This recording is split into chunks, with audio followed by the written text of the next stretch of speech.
Hi everyone, my name's Andy Evansen and I've been painting watercolors for over 30 years and I find myself learning something new almost every time. So if you want to continue learning with me, don't switch off your computers, continue watching this YouTube lesson and we'll touch base later.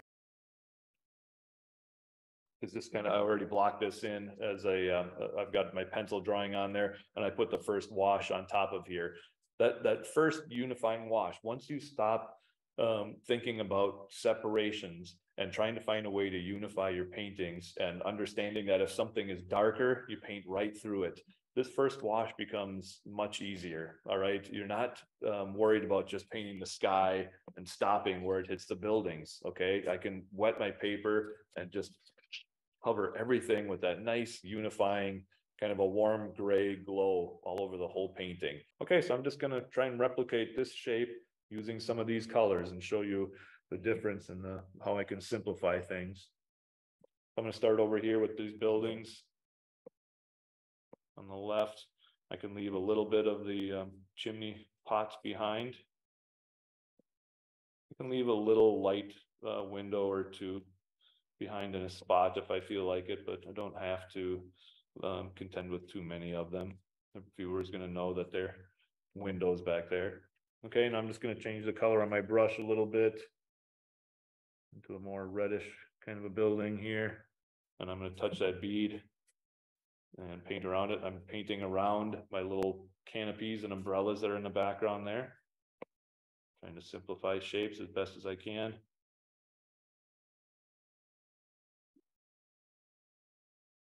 More little canopies back there. Underneath them, it's going to hopefully connect right down to my little car there. So I'm just negatively painting around some of those lighter shapes that I put in from that very first wash. Change the color on my brush again a little bit here.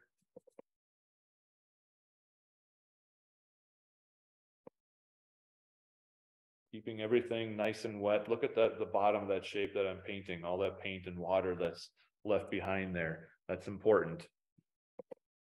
Now I'm going to get a nice mixing and merging of some of these shapes without getting too carried away with hard edges and light gaps. Okay, here's that little tower in the background now. Interesting little shape. Like that. Okay, now I'm over by that greenish building. I brush off, dry it off. Grab that weird green color. Touch that bead and start painting that building. Right up to and connecting to the umbrellas of the people below. Here's that canopy that's right there.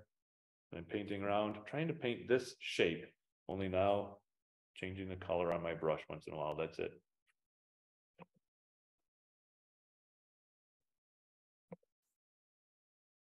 Breaking up the top of it a little bit with some of the roof colors. A little bit more orangey on the roof. If I start dropping a little bit of that stuff in also and just letting it fuzz with everything else, you can get a little bit of variety in those areas. Just again, trying to show the rooftops.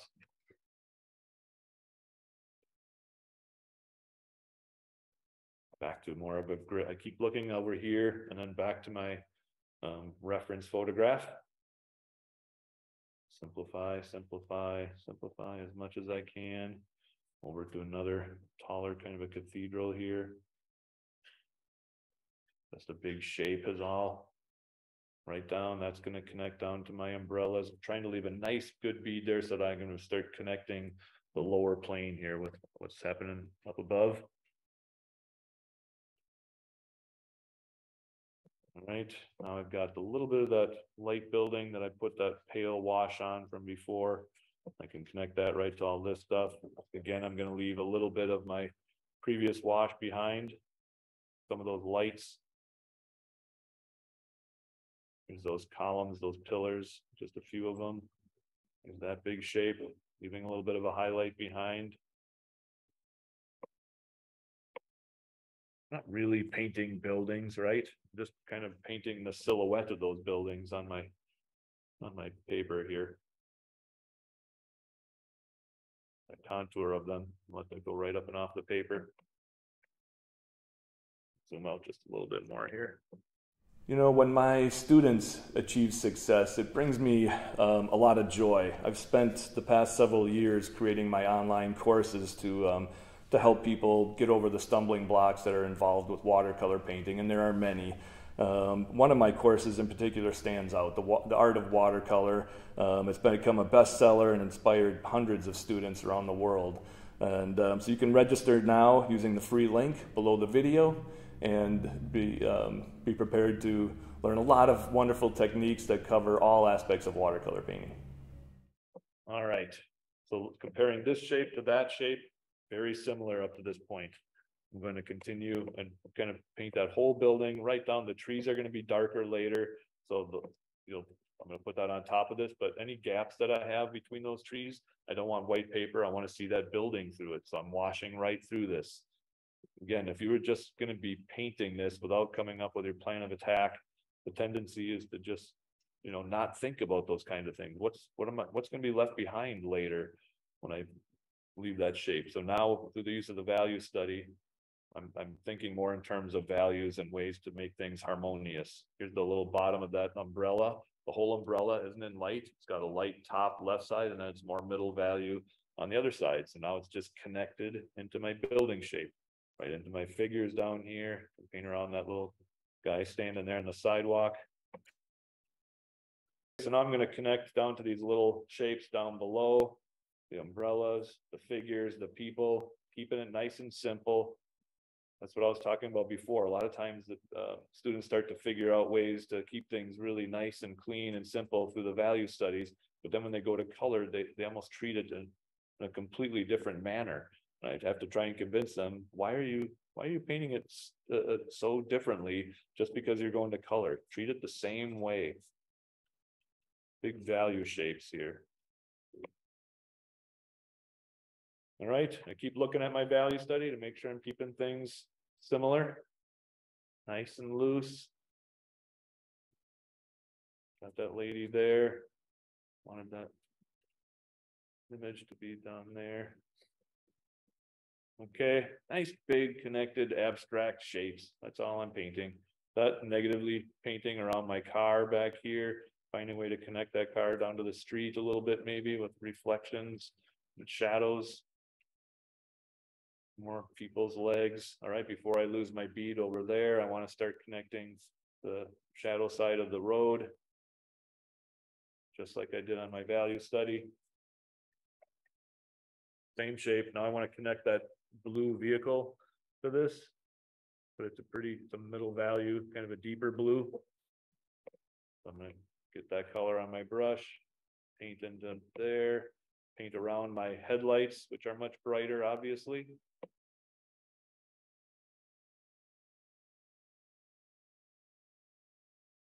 Leaving that little shape behind. So that's connected right down to the tires and the shape below it. Again, I found that I need to go some middle value on the ground so I can show the headlight reflections a little bit better. So I'm just going to come in and paint some of that crosswalk image here. So that really helps to pop out my headlight glare.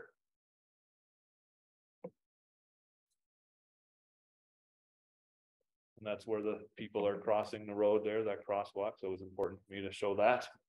Everything's connected to something else at this point. All right, down into my people. There's kind of a light shirt on one of the ladies there, but this person has darker shirt. Here's some darker legs. Crossing the sidewalk, go even darker still. Some of these I can put in later with my darks, but I'm trying to make sure that all these figures are incorporated in somehow, some way, if I can. And they have reflections coming down into the street also. Andy, we have some questions about how you created the highlights. Did you use masking fluid or did you just use negative space? The car's highlights and all of these. Oh, I painted around them. I just painted around them. You didn't see those before until I just did this stage, right? So all I'm doing at this stage is just creating lighter highlighted shapes by negatively painting around them. And you just kind of saw me do most of that. Creating the shapes of the little canopy tops by painting around them. Right? And those headlights from the previous wash. Yeah, I don't use masking fluid. I don't like masking fluid. It leaves too perfect and correct of a shape. I like to have the randomness of just painting around shapes. So doing some of that dry brush like I did on the value study, kind of darkening up the bottom of the street here to help that with the glare from up above. Same thing I did on my value study I'm doing here, not reinventing the wheel. All right, into that middle section underneath the lamppost. There's no reason to paint around a dark lamppost. I'm going to create this shape of the sidewalk like so, just like I did on the value study. Again, same thing over to the right side here.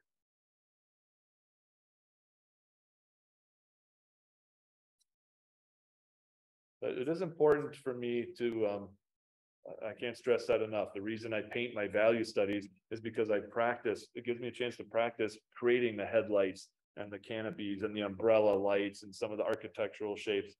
Even I'm doing it with just black and white, obviously, but because I'm painting them, I'm using the same tools as I will be doing on my finished color painting. So it's a much better way to warm up.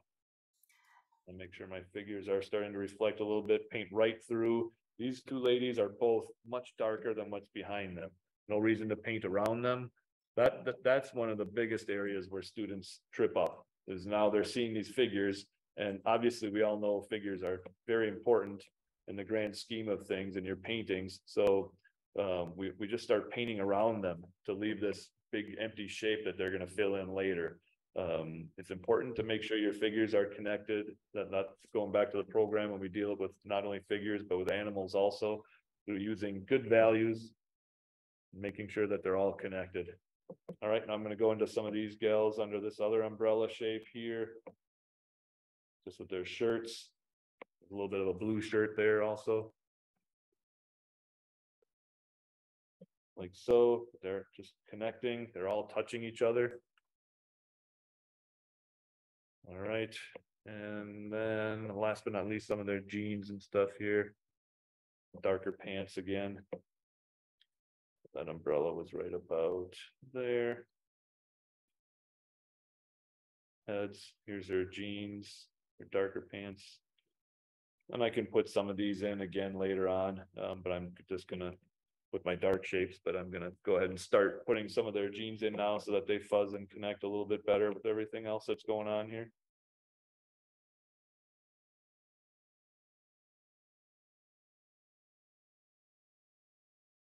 I can even start putting in some of there's a figure or two that's facing us, so I can see their flesh tones. I can go ahead and put in like this lady's face here.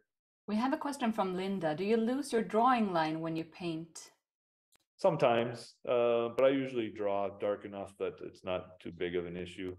But I do think that's another thing I talk about a lot in my workshops, is the problem of overdrawing. I think students have a tendency to draw way too much, a lot more than they need. You need to get comfortable just putting in shapes with your brush. Your brush is no different than the pencil. I don't need to draw my windows in, okay? I can just paint the windows.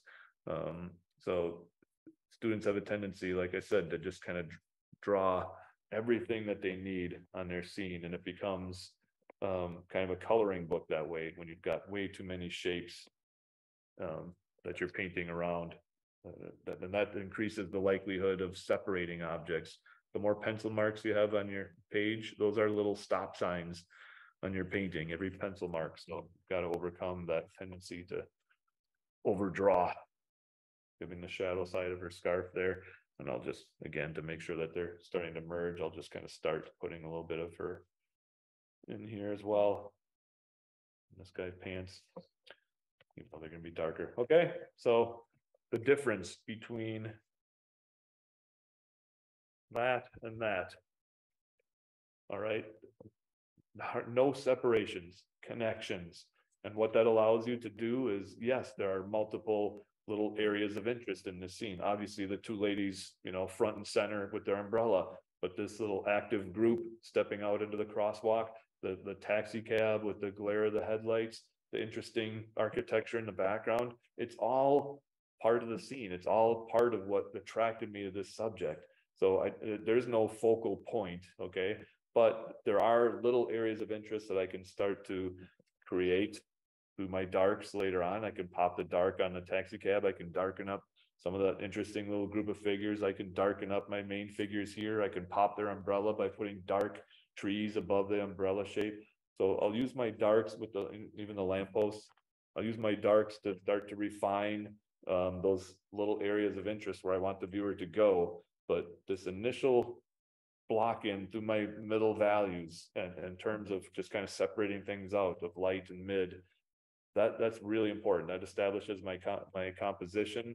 And like I said, now everything, even though I'm going to have a few little areas where I want the viewer to look, they're all still connected. They're not divided by all these little white gaps and not thinking about value, just thinking about local color. Hope that makes sense. Yes. And people are curious, would you make the lines of the houses straighter? And what are your next steps for this painting? So the first part of that, would I make the lines of my houses straighter? No. I like them when they're a little bit off center like that, okay? They don't have to be overly defined. Just because they're buildings, I think when you're trying to paint loosely, straight lines aren't effective when you're trying to paint loosely, okay? If your buildings are too perfect, it doesn't, I don't know, it just doesn't fit with the rest of the painting. So I can come in and straighten out a little bit of the roof lines and a couple spots up here now with my darks, right? I still have my darks to put in here. And there's another little roof line there that I can put in, maybe a slightly darker window or two in the background. But overall, you're going to see those as buildings, even though they're not perfectly straight. And that's where the masking fluid issue comes into play also. I think students are so worried about making sure that their shapes are perfect that they're going to come right from the beginning with masking fluid, and they leave this too tight of a perfect shape versus just letting it happen and treating it a little bit more flair. All right, we got a couple little darker lines on here too. So my next step now would be to start making sure that some of these little vague areas are starting to read a little bit better, okay? I'm gonna come in, normally I would wait just a little bit longer, but for the purposes here of this webinar, I'll go ahead and start putting in some of these darker shapes, these trees over here. All right, now I can come in with a deeper, darker green and start painting these little trees and creating the negative shape of their umbrella by painting around that with a darker shape of these trees. So now that really helps to pop out their umbrella, right? Didn't have to use masking fluid for that. I can paint those larger shapes. If it comes down to a smaller shape here and there later that I want to put in, I can resort to gouache for that, or scratching it out or trying to lift it out or what have you. But yeah, in general, I try and avoid masking fluid because it just leaves perfect positive shapes, and I don't want perfect positive shapes in my loose painting. I want them close enough. Okay, so look, those darks now, that's what I would do to really pop them out. The ladies walking, again, might fuzz a little bit because I didn't wait very long, but now I can put my ladies in and start really bringing them forward. I painted right through their bodies earlier because they're going to be darker than their surroundings. Okay, didn't have to worry about it. Now I can come in right on top because I'm not thinking about color. I'm not thinking about the fact that they're figures. I just saw a value shape, a big dark value shape that I could paint right through earlier, and now I can paint around and connect them later, give them a little bit of a reflection down into the road or the sidewalk here.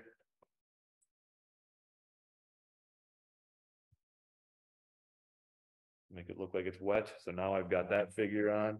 The lady next to her has more of a kind of a reddish burgundy coat. And again, that is much darker in value. And she's connected to this other figure. So even with my darks and my details, I'm still trying to make sure that everything is harmonious and working together. I've got her darker jacket there. And her little handbag was off to the side. And her slacks were kind of a buff color here. Skirt or whatever it might be. More value on that. We have a question about how do you tackle windows? Mine always look too drawn.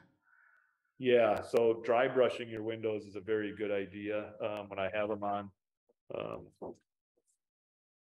you have a building and you want to suggest, obviously these buildings are way in the back, so I'm probably not even going to put them in. But when you have a building like so, and you want to show some windows on it, if it's a building that's much closer up, I try and do just some dry brush. So I'll use a synthetic brush and I'll try and just put my brush on the paper and do a quick little stroke like that, not even finishing it. And don't try and paint them all exactly the same. Okay, so that little bit of a broken dry brush stroke is enough to look like windows. All right, instead of trying to make them perfectly. So you just have to practice dry brush, which we do in this program in the module that talks about the types of brush strokes. I think it's module 2. Wonderful. And All we right. see here, we can also compare the value study to the painting, that there are 3 layers. The only difference is that the first layer had some color, Yep. some light colors, and the second layer had some medium colors, and the third layer also has some colors. But apart from that, it is very much the same. Yeah, exactly. I'm trying to copy my plan. Okay, that's what I was saying. That just because I'm going to color now, I mean, yes, if I was doing a big half sheet studio painting, I would probably take a little bit more time on some of these shapes. But the lesson is you don't have to. Okay, if it's reading well as in your value study, why treat it completely differently? Follow that map. Okay, the simplicity. And I mean, look how much, this is a small little 9x12, but look how much of that painting I got done in what was that, 20 15, minutes. 20 minutes. Yeah. And you've got the guts of your painting down. Now it's just all the little stuff. But those are the things, these types of details that I'm putting in now, these are the things that people worry about way too early in the painting process. They're worried about making this car look just like a car from the very first wash that they're putting on, by either avoiding it or making sure that they have tires on the car that early. I'm just suggesting things a little bit here with some of these shapes, but now it'll all hopefully pop once I put some of these smaller little dark shapes on. Okay, getting the tires on, and again, not overworking it. I don't want to get too carried away with the shape of that car. So keep it nice and simple. It looks enough like a car. Now I can darken up some of the clothing of these figures walking across the street here. Here was her pant leg. She's had the little purse like she had before. This figure had a much darker jacket on. I'm gonna try and put that in here. Even one of her pants legs was a little darker. This dude had darker pants on there.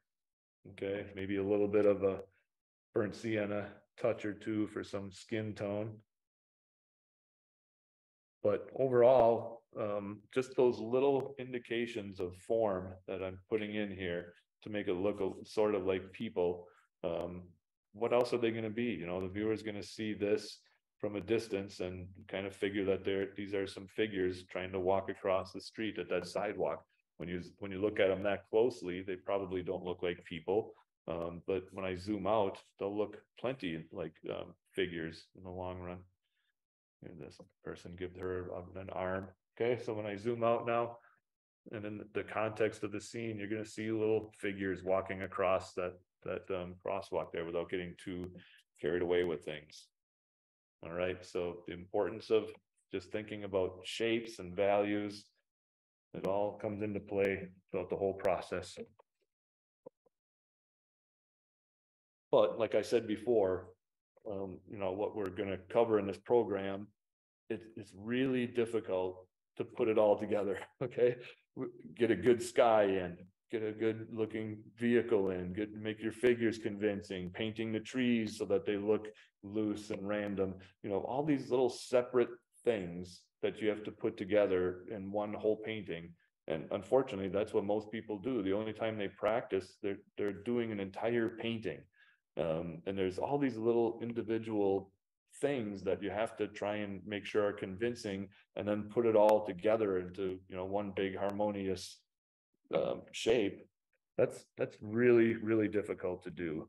If you don't spend the time to go and practice some of the little individual bits and components, I think your learning curve is going to stay really flat. You're not going to progress very quickly, because you're just constantly struggling to, like I said, putting it all together into one big painting. And the possibilities for getting mistakes go up exponentially when you're doing that, because you're not just painting a sky, you're painting a sky and then everything down below it. Okay, so some of those little random tree shapes down there, to help out my umbrellas, I can put a few figures down here in the foreground, kind of walking behind here, help to finish that illusion up a little bit. Whatever. Fabrizio writes, to me it's amazing that even just this tones or lights value study would be one of my best paintings. And it is incredible because it looks so professional. You can just tell that this is someone who knows what he's doing, even from the value study.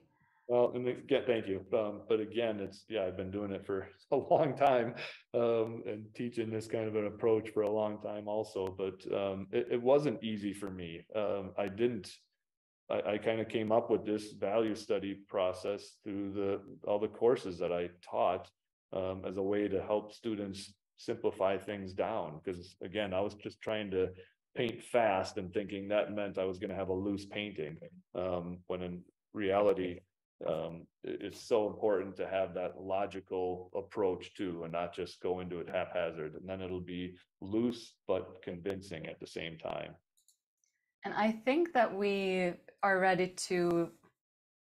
I hope this video was helpful for you, and please subscribe to our YouTube channel using the link below the video, and you'll find yourself being immersed into the wonderful world of watercolor through the instruction of Artefacto faculty.